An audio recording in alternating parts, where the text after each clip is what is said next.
Hello students, कैसे हैं आप सब लोग। इंडियन इकोनॉमिक डेवलपमेंट यानी 1950 से 1990 तक हमारा इंडियन इकोनॉमी कैसे डेवलप किया, इसके बारे में हम बात करेंगे आज की क्लास। मैं लिटरली बोल रहा हूँ क्लास, आज की क्लास में आपको बहुत ज़्यादा मज़ा आने वाला है, क्योंकि आज मैं आपको ऐसी ऐसी बातें बताऊंगा।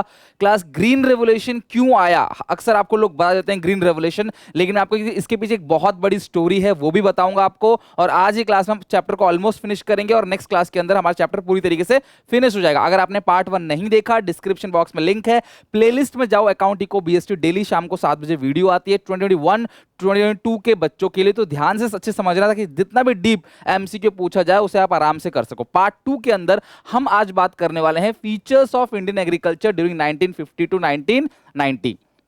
देखो, आपने ये तो देख लिया कि during the eve of independence हमारे देश का एग्रीकल्चर कैसा था, किस तरीके से हमारे एग्रीकल्चर को बर्बाद किया गया, जमींदारी सिस्टम लगा के, कमर्शियलाइजेशन करके, लो इन्वेस्टमेंट लो प्रोडक्टिविटी की वजह से हमारा एग्रीकल्चर पूरी तरीके से बर्बाद हो गया। मतलब अगर मैं कहूं कि 1990 से लेकर 1900 से लेकर 1900 से लेकर 1947 मिडनाइट जब हमको आजादी मिली, तब तक हमारे देश का एग्रीकल्चर बिल्कुल जीरो था। यानी कि हमारे देश का एग्रीकल्चर कुछ हुआ ही नहीं, इट वाज लिटरली स्टैग्नेंट। यानी हमारे देश का एग्रीकल्चर स्टैग्नेंट था, कुछ भी ग्रोथ नहीं हुआ अप्रोक्सीमेटली 47 ईयर्स में। और उसका रीजन वही है, zamindari system, commercialisation of agriculture, force किया गया कमर्शियलाइजेशन के लिए, इन्वेस्टमेंट नहीं किया गया, लगान वसूला गया, बहुत सारी और बैड चीजें हुई जिसकी वजह से हमारा एग्रीकल्चर नहीं बढ़ा। लेकिन अब 1950 से लेकर 1990 एग्रीकल्चर इंडियन के हाथ में था, हमारे हाथ में था। यानी हमारी सरकार थी, भारत देश की सरकार थी। तो उन्होंने क्या किया, उस समय हालात क्या थे 1990 तक, उस समय भी लो लेवल प्रोडक्टिविटी थी। और आज भी आप देखते हो किसान लोग धरने पे बैठे हुए हैं, आज भी हमारा एग्रीकल्चर सेक्टर जो है वो इतना अच्छा डेवलप नहीं है। तो सबसे पहला है low level of productivity. Productivity बहुत लो थी, जमीन ज्यादा होने के बावजूद भी आज भी पैदावार उतनी ज्यादा नहीं हो रही थी जितनी क्लास डिमांड है, जितनी हमारी रिक्वायरमेंट है।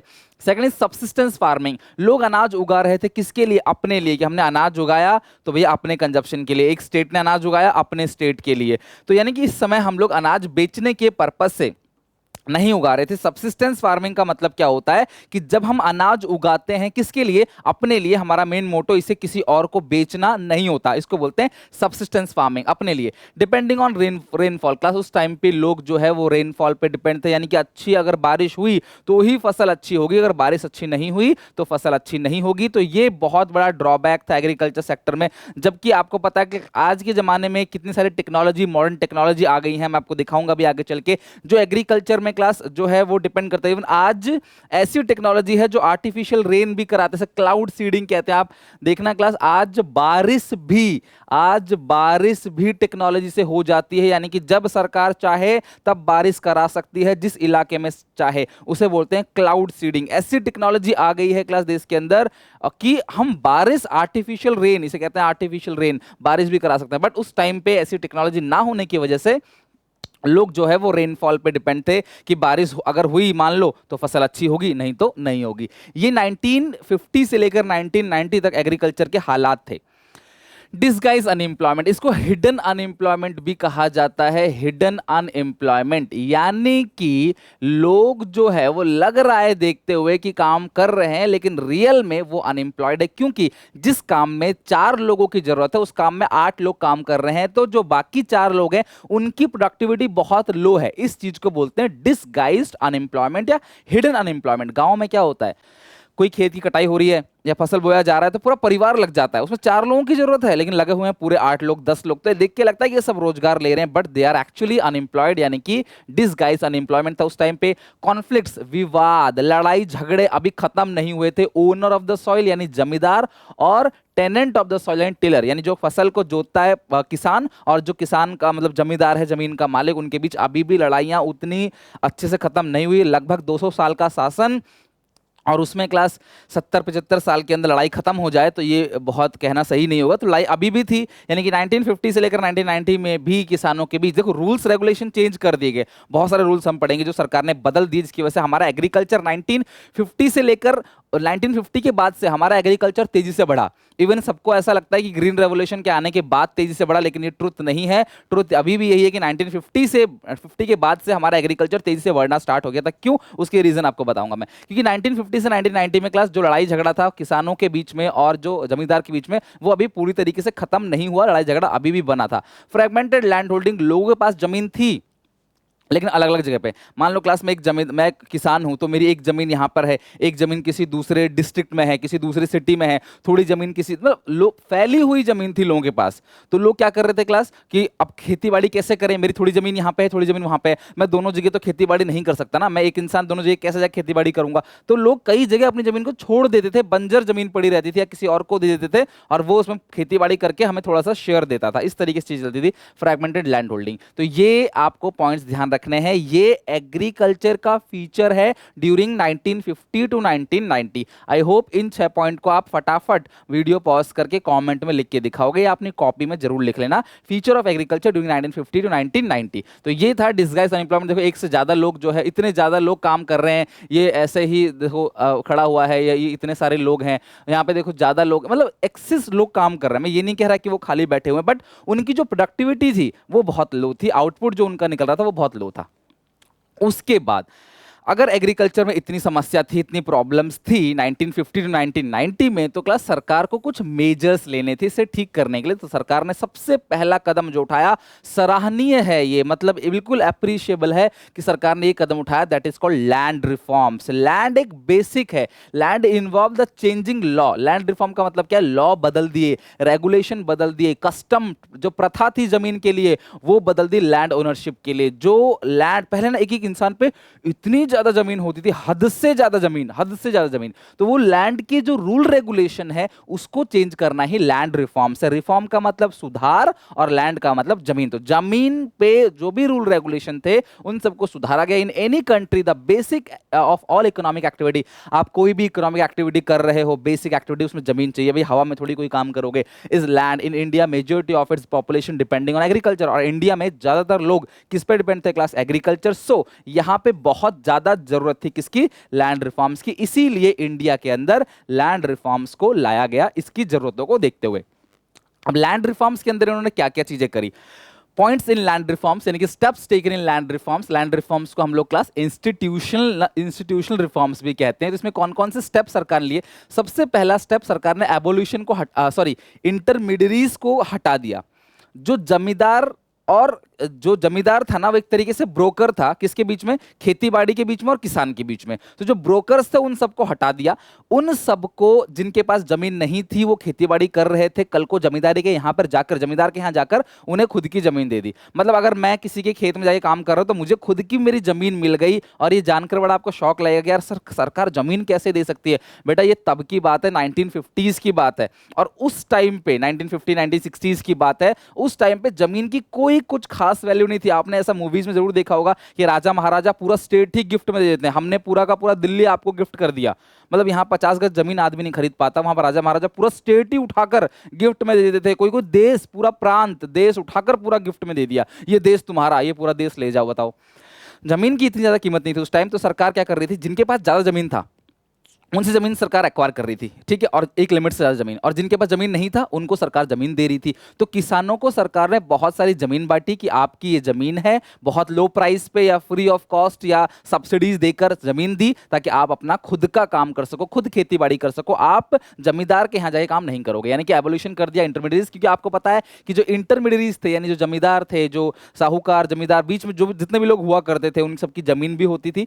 तो उन जमीन, जो जिनके पास जमीन थी वो बहुत ज्यादा एक्सट्रैक्ट करते थे, लूटते थे किसानों को, ज्यादा काम करा के कम वेतन देते थे, कम अनाज देते थे। इसीलिए सरकार ने क्या किया, एबोलिशन कर दिया इंटरमीडिएट्स का। और जो रेगुलेशन, रेंट को भी रेगुलेट कर दिया। इन्होंने बोला कि क्रॉप की वैल्यू का 1/3 रेंट मैक्सिमम होगा जो जमींदार चार्ज करेगा। मतलब क्रॉप अगर 3 लाख का उगा है तो जमींदार पहले 2-2.5 लाख रुपए रखता था और 50,000 रुपए का अनाज सिर्फ दे देता। किसको, किसान को, जिसने सारा मेहनत किया है। रूल चेंज कर दिया, अंग्रेजों का रूल चेंज कर दिया। बोला कि 1/3 क्रॉप का वैल्यू जो है वो ही आप मैक्सिमम रख सकते हो। मतलब अगर मैं एक जमींदार हूं, 3 लाख का किसान ने उगा के दिया है, तो मैं सिर्फ 1 लाख की ही चीज रख सकता हूं अपने पास, मतलब अनाज रख सकता हूं, बाकी 2 लाख का किसान लेके जाएगा। ये तो ये बहुत अच्छा स्टेप था लैंड रिफॉर्म्स के अंदर। इन्होंने इंटरमीडिएरीज को हटाया, रेंट को रेगुलेट किया, लैंड सीलिंग किया। मतलब अगर तुम्हारे पास हद से ज्यादा जमीन है तो सरकार ने क्या किया, उसको अक्वायर कर लिया, सील कर लिया। मतलब कि लिमिट लगा दी कि भैया यही लिमिट है, इससे ज़्यादा ज़मीन तुम अपने पास नहीं रख सकते, इससे जितनी भी ज़्यादा ज़मीन होगी सरकार वो अक्वायर कर लेगी, लैंड सीलिंग। तो जिन जमींदार के पास बहुत सारी ज़मीन थी उनकी सरकार ने ज़मीन एक्वायर कर ली एक लिमिट के बाद। कंसोलिडेशन ऑफ होल्डिंग्स, यानी कि देखो मैंने आपको कहा कि समस्या क्या थी, फीचर क्या था कि लोगों के पास जमीन थी लेकिन स्कैटर्ड प्लेसेस पे वहां पे जमीन है, फ्रैगमेंटेड लैंड होल्डिंग्स। उसका सॉल्यूशन निकाला class consolidation of land holding, यानी कि जिनके पास अलग अलग जगह जमीन थी उनकी जमीन को नापा गया और क्लास नापने के बाद पूरा का पूरा जो जमीन है वो उठाकर एक जगह दिया गया। मतलब अगर मेरे पास अलग अलग जगह जमीन है तो मेरे को सरकार ने क्या किया, एक ही जगह जमीन दिया, that is called consolidation of holding. Cooperative farming, लोगों को क्लास प्रमोट किया गया, लोगों को इनकरेज किया गया कि आप जो फार्मिंग करो वो कोऑपरेटिव फार्मिंग करो, मतलब मिलजुल के फार्मिंग करो। मेरे पास हल है, आपके पास ट्रैक्टर है, या फिर आपके पास कुछ और चीज़ें हैं, मेरे पास कुछ और चीज़ें, हम सब लोग मिलके अगर फार्मिंग करेंगे तो हमारा आउटपुट का एरिया जो है वो बढ़ जाएगा, हमारा अनाज बढ़ेगा। सीधी सी बात है, जैसे ग्रुप स्टडी करते हो तो अच्छे से पढ़ाई हो जाती है, उसी तरीके से कोऑपरेटिव फार्मिंग मतलब मिलकर खेती बाड़ी करना। ये आपको 5 पॉइंट ध्यान रखना है लैंड रिफॉर्म्स के लिए। तो पहली चीज आपने याद करी, फीचर ऑफ एग्रीकल्चर। जो फीचर ऑफ एग्रीकल्चर था उस प्रॉब्लम का सॉल्यूशन जो है वही आपके लैंड रिफॉर्म्स है। लैंड रिफॉर्म्स का मतलब क्या होता है, रूल और regulation relating to the land ownership. ये क्यों बोल रहा हूं, क्योंकि एमसीक्यू में क्लास क्वेश्चन डीपली पूछा जाएगा एमसीक्यू के अंदर, ठीक है, तो आपको अच्छे से प्रिपरेशन करनी है। अब जो कहानी सुनाने जा रहा हूं क्लास बहुत इंपॉर्टेंट है, अगले 5 मिनट ध्यान सुनना, वीडियो को लाइक कर देना क्लास, बहुत मेहनत लगी है क्लास स्टोरी आपके लिए बनाने में।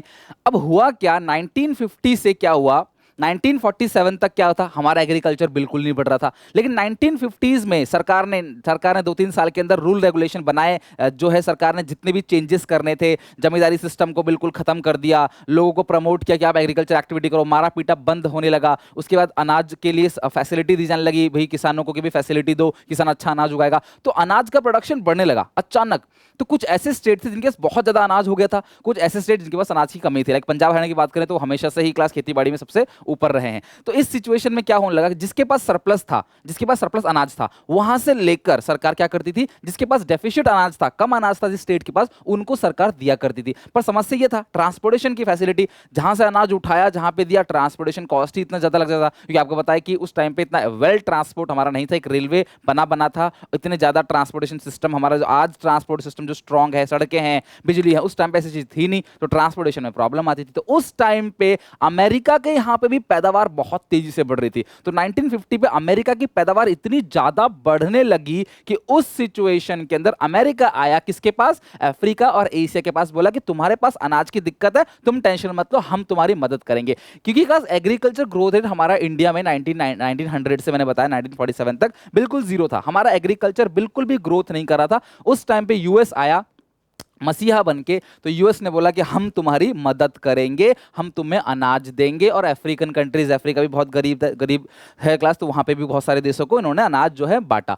तो इन्होंने फ्री में नहीं बांटा, इन्होंने बोला कि हम जो भी पेमेंट तुम देना हमें, क्योंकि देखो अगर हम अमेरिका से कोई सामान खरीदते हैं तो हमें डॉलर में पेमेंट करनी पड़ेगी, लेकिन हमारी सरकार ने कहा कि हम कहां से डॉलर लाएंगे, अभी अभी तो हम आजाद हुए हैं, इतना डॉलर का स्टॉक हमारे पास इकट्ठा नहीं है। डॉलर कैसे आता है, एक्सपोर्ट करने से डॉलर आता है, हमारा कहां एक्सपोर्ट हो रहा है कुछ भी, हमारे पास इतना डॉलर नहीं। तो उन्होंने बोला कोई बात नहीं, आप रुपए में पेमेंट कर देना और जितना पेमेंट करोगे हम लगभग वो सारा अप्रोक्सीमेटली उन्होंने 80% जो है वो इंडिया में ही इन्वेस्ट कर दिया। मतलब हमें अनाज दिया और हमसे पैसे लेके हमारे इंडिया में ही इन्वेस्ट किया। तो यार हमारे लिए तो लगभग समझ लो ये फ्री में अनाज आने लगा। सरकार ने एक रूल बनाया जिसका नाम था क्लास 1950 में यूएस गवर्नमेंट ने PL 480। और PL 480 के अकॉर्डिंग इन्होंने क्या किया, एशिया और अफ्रीका और अलग कंट्री को, इनके पास जो भी सड़ रहा था अनाज, इन्होंने सोचा कि यार इतना ज्यादा अनाज यूएस में उगने लगा है, इनके पास टेक्नोलॉजी, यूएस के पास टेक्नोलॉजी थी, इंसेक्टिसाइड्स था, पेस्टिसाइड था, कारखाने लगे हुए थे यूएस के पास इंसेक्टिसाइड पेस्टिसाइड बनाने के। तो यूएस ने सोचा कि कैसे मैं इस इंसेक्टिसाइड्स पेस्टिसाइड्स को, जो भी चीज है पेस्ट, जो भी मतलब कि होता है ना क्लास, छिड़काव वगैरह करते हैं खेती बाड़ी करते वक्त, इन सबको कैसे पूरे वर्ल्ड में बेचूं। तो इन्होंने क्लास कितना दिमाग लगाया, तो यूएस ने बोला कि हम जो है आपको अनाज देंगे, आप टेंशन मत लो। तो इंडिया धीरे धीरे, होता है ना कि हम किसी पे डिपेंड हो गए अनाज के लिए, तो धीरे धीरे इंडिया क्या करने लगा कि उन पे डिपेंड होने लगा अनाज के लिए। और यूएस भी अपनी डिपेंडेंसी को, यूएस ने धीरे धीरे हमें, मतलब समझ लो अनाज देते देते हमको ऐसा बना दे कि हम उनके अनाज पे ही डिपेंड हो गए, हम उनका ही अनाज खरीद रहे थे। तो इंडियन मार्केट में जो अनाज उग रहा था उसकी डिमांड धीरे धीरे कम होने लगी। तो इन्होंने लगभग जो अनाज दिया, ये सारा का सारा सरकार ने क्या किया, इंडियन गवर्नमेंट ने इस अनाज को PDS सिस्टम में लगाया, पब्लिक डिस्ट्रीब्यूशन सिस्टम में लगाया। इस अनाज से जो फेयर प्राइस शॉप है, राशन शॉप है, वहां पे लगाया, जहां पे कम पड़ रहा था अनाज वहां भेजा। तो लेकिन यूएस ने ऐसा क्यों किया? तो यूएस ने कहा कि आप जो है अपना मेन फोकस जो है इंडस्ट्रीज बनाने पे लगाओ, तरक्की करो, आप इंडस्ट्री बनाओ, कारखाना बनाओ, और हम आपको अनाज दे रहे हैं, आप टेंशन ना लो। धीरे धीरे हम लोगों ने क्लास इतनी ज्यादा फ्री हो गए कि हम लोगों ने एग्रीकल्चर पे ध्यान देना ही बंद कर दिया, और हमारा एग्रीकल्चर स्टैग्नेंट हो गया। 10-15 ईयर्स तक हमारा एग्रीकल्चर बिल्कुल स्टैग्नेंट हो गया, कुछ भी हमारे एग्रीकल्चर में ग्रोथ नहीं हुआ। इसका इम्पैक्ट क्या हुआ क्लास कि हमारा एग्रीकल्चर 1960 में कंप्लीट हम लोग डिपेंड हो गए थे क्लास PL480 पे। PL480 कुछ नहीं है क्लास, आपको एग्जाम में लिखना नहीं है, सिर्फ ये पूरी की पूरी कहानी सिर्फ आपको समझाई जा रही है, इसका एग्जामिनेशन में आपको नहीं लिखना, टेंशन मतलब सर हम ऐसा कितना याद करेंगे। तो PL480 के अकॉर्डिंग क्लास जो है यूएस का रूल है, उसके अकॉर्डिंग ये अनाज जो है जो सरप्लस अनाज इनके पास था, जो फूड ग्रेन था, वो सारा का सारा ये अफ्रीका और एशिया जैसे कंट्री में देने लगे अपनी पहुंच बनाने के लिए, अपनी, क्योंकि आपको पता सोवियत यूनियन जो रशिया है और यूएसए, इनके बीच कोल्ड वॉर चल रहा था, तो इनके बीच जो कोल्ड वॉर चल रहा था ना, तो इन्होंने सोचा हम अपनी तरफ कर ले, इसे हम दोस्त बना लें, इसे भी दोस्त बना लें, हमारे साथ ये रहेंगे। तो इसलिए क्लास इन्होंने अनाज देना लगभग मुफ्त में चालू किया। अब हुआ क्या, यूएस का सरप्लस डाउन होने लगा, स्टॉक इनके पास ज्यादा था, अभी हम डिपेंड हो चुके थे पूरे के पूरे उसके ऊपर, सरप्लस जो है वो यूएस का डाउन होने लगा, स्टॉक कम होने लगा। तो यूएस ने अनाउंस कर दिया कि अब हम लोग फ्री में या जो भी हम अनाज दे रहे थे वो नहीं देंगे। अब इंडिया शॉक कि भाई अब तो हम उन पे डिपेंड थे और उन्होंने मना कर दिया, तो अब क्या होगा, इस सिचुएशन में क्या होगा क्लास। और 1965 में इंडिया और पाकिस्तान का वॉर चल रहा था, और उस सिचुएशन में यूएस ने हमें धमकी दे दी कि अच्छा तुम लड़ाई पे, हम तुम्हें अनाज दे रहे हैं, तो जो तुम्हारा पैसा बच रहा है उसे तुम लड़ाई पे लगा रहे हो, हमने तुमको क्या बोला था, उससे इंडस्ट्रियलाइजेशन में प्रोसेस लगाने के लिए, और तुम उसे लड़ाई पे लगा। तो अमेरिका ने धमकी दे कि हम अनाज नहीं देंगे। अब इंडिया बिल्कुल शॉक्ड कि भैया अब हम लड़ाई भी कर रहे हैं पाकिस्तान से और हमें धमकी दे दी यूएस ने कि हम अनाज नहीं देंगे। तब स्टेप लिया गया। उसके बाद क्या हुआ क्लास, यूएस ने बोला कि हम स्टॉप कर देंगे PL480 को, यानी कि हम अनाज देना बंद कर देंगे आपको। तो अब इंडिया बिल्कुल शॉक हो गया। तो उस टाइम पे क्लास क्या हुआ, जो हमारे एग्रीकल्चर मिनिस्टर थे सुब्रमण्यम साहब, वो 1965 के दिसंबर में चले गए वहां पे यूएस में। बोला सर क्या कर रहे हो आप, कंटिन्यू करो, हमारे पास 2-3 महीने का अनाज बचा है, हम राशन कैसे बांटेंगे, हम गरीब लोगों को कैसे अनाज देंगे, बहुत ज्यादा गड़बड़ हो जाएगी, आप प्लीज कंटिन्यू करो। तब इन्होंने क्या किया, यूएस ने रूल चेंज कर दिया PL480 का, बोला कि हमने एक नया रूल बनाया है और हमारे नए रूल के अकॉर्डिंग हम सिर्फ उन्हीं देशों को अनाज देंगे PL480 के लिए जो देश अपने आप को सेल्फ सफिशिएंसी के प्रोसेस में लेके आएंगे, जो मेहनत करेंगे कि हम सेल्फ सफिशिएंट होंगे। और सेल्फ सफिशिएंट कैसे होंगे, जब हम अच्छे अच्छे बीज लगाएंगे, हम लोग जो है इंसेक्टिसाइड्स का यूज करेंगे, पेस्टिसाइड का यूज करेंगे, टेक्नोलॉजी का यूज करेंगे, मॉडर्न एग्रीकल्चर फार्मिंग को यूज करेंगे, हम सिर्फ उन्हीं देशों को देंगे। तब सुब्रमण्यम साहब आए और आने के बाद उन्होंने बोला कि भी ऐसा ऐसा हुआ है, हमें सेल्फ सफिशिएंट की राह पे निकलना पड़ेगा, तभी हमें अनाज मिलेगा।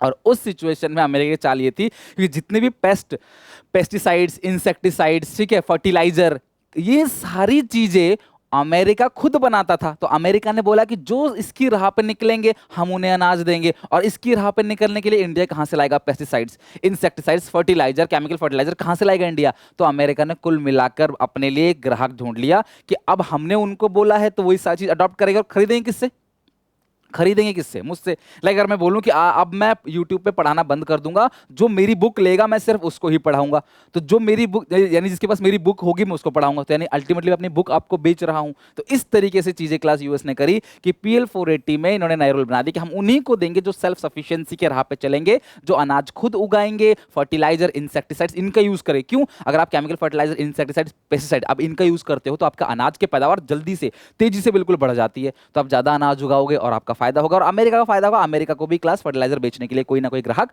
मिल गया। और ऐसा इसने सबके साथ किया, ठीक है, मैं इंडिया की बात कर रहा हूं। कंट्री विल गेट बेनिफिटेड, जो क्लास जो इंसेक्टिसाइड्स, पेस्टिसाइड्स, मॉडर्न टेक्नोलॉजी इनका यूज करेगा उनको ही फायदा होगा। तब जाके कहीं 60s में, 66 में आके ग्रीन रेवोल्यूशन को इन्होंने अडॉप्ट किया। तब हमारी सरकार ने बोला बहुत हो गई धमकी, अब हम लोग ग्रीन रेवोल्यूशन को अडॉप्ट करेंगे। ऐसे आया क्लास हरित क्रांति, इतनी बड़ी स्टोरी के बाद। कमेंट करके बताना क्लास ये स्टोरी आपको कैसी लगी, स्टोरी नहीं है मतलब फैक्ट, आपको कैसा लगा। और आपको पहले शायद किसी ने ही ये चीज़ बताई होगी, बट मैंने कहा कि एक कहानी की तरह अच्छे से आपको इन्वॉल्व कर दूँ। बेटा मैं पूरी मेहनत कर रहा हूँ आप लोगों के लिए, हर चीज़ अच्छे से कर रहा हूँ, बट बस आपका सपोर्ट चाहिए क्लास। आपके सपोर्ट से ही आगे ऐसे ही मैं पूरा सिलेबस कराऊंगा, अकाउंटिंग को, BST और केस स्टडी, MCQ सारी चीज़ें अच्छे से प्रैक्टिस करा दूंगा आपकी, ताकि जब आप एग्जामिनेशन में जाओ ना तो आपको एक अलग लेवल लगे और आपके दिमाग में सिर्फ मेरी ही बातें चल रही हो। ओके, चलो, तो ये था ग्रीन रेवोल्यूशन। आई होप कि आपको ग्रीन रेवोल्यूशन समझ आ गया होगा। बेसिकली क्या था ग्रीन रेवोल्यूशन? हरित क्रांति किसी था फूड ग्रेन के लिए था, और चीज़ों के लिए नहीं था, सिर्फ अनाज के लिए। और फिर धीरे धीरे जो है HYV सीड्स आने लगा, high yielding variety seeds.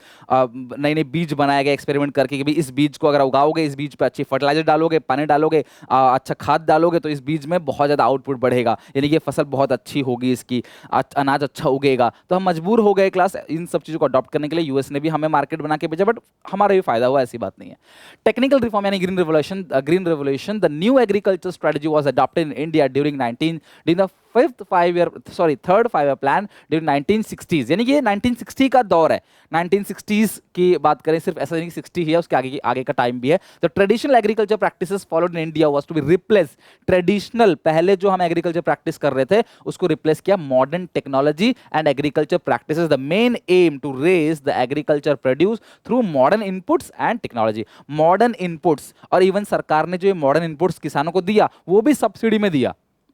Input subsidise, यानी कि इनपुट को भी सब्सिडी में सरकार ने दिया कि अनाज उगाओ, आप जितना ज्यादा अनाज उगाओगे। मेन एम था पैदावार बढ़ाना, ठीक है, किसका क्लास? फूड ग्रेन का। इसीलिए आया क्लास ग्रीन रेवोल्यूशन। और मैंने आपको पूरी कहानी बता दी कब आया, जब हमें एक्चुअल में धमकी मिली यूएस से, तब।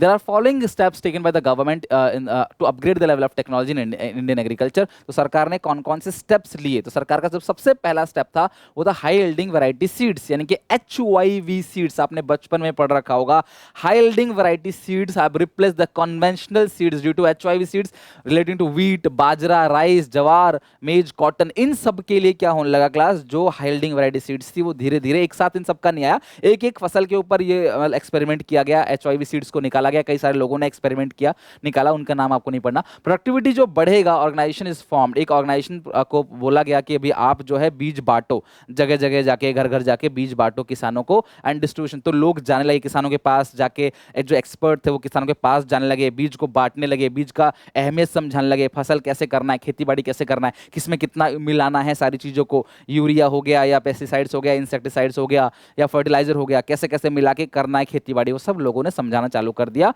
एक एजेंसी थी जिसका नाम था क्लास नेशनल सीड कॉर्पोरेशन। इन्होंने क्या किया?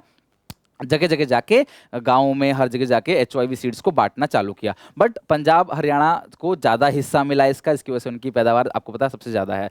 MS क्लास स्वामीनाथन जो है वो इंडिया में फादर ऑफ ग्रीन रेवोल्यूशन है। तो यानी ग्रीन रेवोल्यूशन के जो फादर हैं वो इंडिया में वो स्वामीनाथन है। देखो ये है सेकंड इन्हें क्लास क्या था? Use of fertiliser. तो पहला इन्होंने क्या किया? HYV सीड्स का यूज किया ग्रीन रेवोल्यूशन में। दूसरा क्या था? Use of chemical fertiliser. आप देख रहे हो क्लास, इससे छिड़काव होता है, आपने खेती बाड़ी में जरूर देखा होगा, गाँव में देखता हूँ कि लोग जो है वो खेत में छिड़काव करते हैं, तो यही केमिकल फर्टिलाइजर है जिनका छिड़काव किया जाता है, ठीक है। देखो ये सब चीजें जो है हेल्थ के लिए अच्छी नहीं होती, बट पैदावार बढ़ाने के लिए किया जाता है। नेक्स्ट इन्होंने क्या? Use of insecticide and pesticide. आप देखते हो ना ऐसे फसल में देखो कीड़े दिखेंगे आपको, जो फसल में कीड़े लग जाते हैं इस तरीके से, जो कीड़े मकोड़े फसल में लग जाते हैं, तो उन सबको मारने के लिए, क्योंकि ये पूरे पत्ती पे छेद छेद करके पत्ती खराब कर देता है। अगर पत्ती खराब तो फसल खराब, क्योंकि खाना कौन बनाता है? पत्ती। स्टोमाटा आपने पढ़ रखा होगा, फोटोसिंथेसिस आपने पढ़ रखा होगा बचपन में, है ना। तो इंसेक्टिसाइड और पेस्टिसाइड जो है उसका यूज किया। सबसे पहला क्या? HYV सीड्स को यूज करना, फर्टिलाइजर का यूज करना, इंसेक्टिसाइड्स और पेस्टिसाइड, कीड़ों को मारने के लिए इस तरीके से छिड़काव किया जाता था। और ये सब कहां से आ रहा था क्लास? उस टाइम यूएस से। साइंटिफिक फार्म मैनेजमेंट प्रैक्टिसेस, यानी कि हम साइंटिफिक तरीके से अनाज उगाएंगे, फार्म मैनेजमेंट प्रैक्टिस होगा साइंटिफिक तरीके से। More focus is on scientific cultivation instead of conventional cultivation. मतलब कि जैसे पैथोलॉजी के अंदर काम होता है ना, उससे फार्म बनाए जाएंगे, फार्म के अंदर पौधों को डेवलप किया जाएगा टेम्परेचर वगैरह मेंटेन करके, और जब पौधा बड़ा हो जाएगा तो उसे जमीन पे बाहर जाके लगा दिया जाएगा। More focus on scientific cultivation instead of conventional method of farming. Scientific method are use for selection of crop, कि कौन सा क्रॉप आप बनाओगे, सीड की क्वालिटी क्या होगी आपकी, बीज कैसा रहेगा, मट्टी भी देखो, हर मट्टी हर मतलब कि फसल के लिए अच्छी नहीं होती। मट्टी कैसी है इसे देखा होगा, अंगूर किसी किसी पर्टिकुलर जगह पे उगता है, कैश्यू नट किसी किसी पर्टिकुलर जगह पे उगता है, बादाम किसी किसी पर्टिकुलर जगह पे उगता है, गन्ना किसी पर्टिकुलर जगह पे उगता है। तो जिस एरिया में टेम्परेचर, भाई माहौल कैसा है, टेम्परेचर कैसा है, मट्टी कैसी है, उस एरिया में ये चीजें होती हैं। Use of fertiliser, dry farming practices, ये एक्सेट्रा। मतलब विदाउट सॉइल भी देखो, विदाउट सॉइल भी किस तरीके से देखो पौधे उगाए जा रहे हैं, आप देख सकते हो यहाँ पे फार्म किस तरीके से बनाया जा रहा है। इसी को बोलते हैं साइंटिफिक फार्म मैनेजमेंट, यानी साइंस का यूज करके फार्म को डेवलप करके यहाँ से जो अनाज उगेगा, यहाँ से जो वो बहुत अच्छी क्वालिटी का होगा, जो फसलें यहाँ से उगेंगी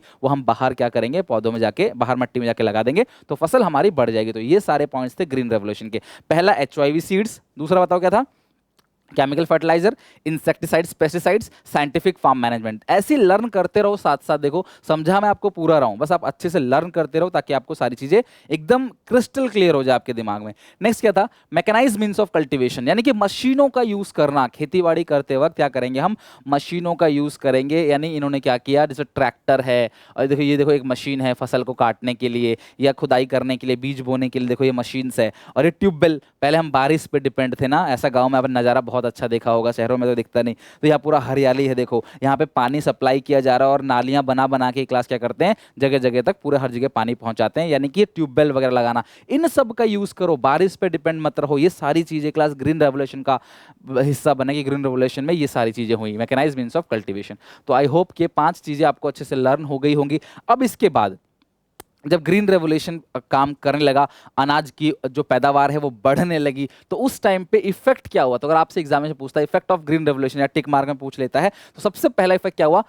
हमारे पास भी सरप्लस आने लगा। किसान अपने खाने पीने की जरूरतों को पूरा करने के बाद अनाज बचाने लगा, सरप्लस आने लगा, और उस सरप्लस को सरकार ले लेती थी। उस टाइम पे था फूड कॉर्पोरेशन ऑफ मतलब इंडिया, भारतीय खाद्य निगम। तो जो सरकार है वो ये सारा का सारा अनाज कहती थी हम आपसे खरीद लेंगे, आप जो भी सरप्लस अनाज उगा रहे हो आप टेंशन मत लो, हम आपसे खरीद लेंगे अच्छे दामों में। और हम इनका क्या, सरकार क्या करती थी, इनका बफर स्टॉक बनाती थी। बफर स्टॉक मतलब सरकार इन सबको गोडाउन में, कोल्ड स्टोरेज में इकट्ठा करके रखती थी। कहीं बाढ़ आ गया, कहीं तूफान आ गया, कहीं सरकारी राशन बांटने की जरूरत पड़ गई, तो वहां पे इनका यूज किया जाएगा। जिस स्टेट के पास अनाज की कमी है, जहां दिक्कत है, जहां क्राइसिस आ गया है, फूड क्राइसिस आ गया है, सूखा पड़ गया है, वहां पे हम जो अनाज बांटेंगे। तो हमसे हमसे बोला अनाज उगाओ ग्रीन रेवोल्यूशन यूज करके, और हमें सिखाया भी, हमें अनाज भी दिया, मतलब हमें जो सीड्स वगैरह ये सब भी दिया, हमको बांटा गया सब्सिडी मतलब देकर, छूट देकर, यूएस से खरीद के। यूएस को वहां का, यूएस का मेन एम पूरा हो गया, हटाओ साइड में, सब्सिडी देके क्लास हमको बांटा गया और हम लोगों ने अनाज ज्यादा उगाया, सरप्लस आया। सरप्लस आने के बाद सरकार ने हमसे अनाज खरीद भी लिया, बोला तुम उगाओ हम खरीद लेंगे तुमसे अनाज, टेंशन ना लो, बस ज्यादा उगाओ। तो उस सिचुएशन में पैदावार तो बढ़ी, राइज इन प्रोडक्टिविटी, जो प्रोडक्शन था वो तेजी से बढ़ गया, और benefit to low income group, जो लो इनकम ग्रुप थे उनको भी फायदा हुआ। तो ग्रीन रेवोल्यूशन के अंदर जो लो इनकम ग्रुप थे, यानी कि जो लोग बहुत कम पैसा कमाते थे, उनको भी फायदा हुआ। कैसे? सुनो, अगर आउटपुट बढ़ेगा, है ना, आउटपुट अगर बढ़ेगा तो सप्लाई बढ़ेगी, चीजों की सप्लाई अगर बढ़ेगी तो चीजों का प्राइस कम होगा, तो प्राइस कम होगा तो गरीब लोग भी जो है उस सामान को खरीद पाएंगे। जो चीजें देश में ज्यादा बनने लगेंगी ना, उसका प्राइस कम हो जाएगा, सीधी सी बात है। जब प्राइस कम हो जाएगा तो क्या होगा क्लास? प्राइस कम होगा तो जो गरीब लोग हैं वो भी अनाज अच्छे से खरीद पाएंगे, वो भी चीजों को अच्छे से खरीद पाएंगे। तो ये था ग्रीन रेवोल्यूशन का इम्पैक्ट। तो आई होप कि आप यहाँ तक अच्छे से पढ़ के, यहाँ तक अच्छे से आप लर्न कर लोगे। ग्रीन रेवोल्यूशन हमने पढ़ा बेसिकली आज 1950, ग्रीन रेवोल्यूशन है क्या, क्यों आया, और आने के बाद क्या इम्पैक्ट हुआ, उसके अंदर पॉइंट क्या क्या थे। लैंड रिफॉर्म्स को हम लोगों ने पढ़ लिया, उसके पॉइंट्स पढ़ लिए, एग्रीकल्चर के फीचर पढ़ लिए। तो आज के लिए क्लास इतना ही। आज अगली क्लास में हम इस चैप्टर को पूरी तरीके से खत्म कर देंगे। आई होप आप इसे पढ़ोगे, अच्छे से लर्न करोगे, सारे दोस्तों को जरूर शेयर करोगे। मैंने बहुत मेहनत करी है क्लास, आज ही क्लास के लिए, तो इसको सहारने के लिए प्लीज़ एक लाइक, एक प्यारा सा कॉमेंट और सब्सक्राइब करके बेल आइकन दबा देना। कंटिन्यू करते हैं नेक्स्ट वीडियो में, तब तक के लिए टेक केयर, बाय बाय।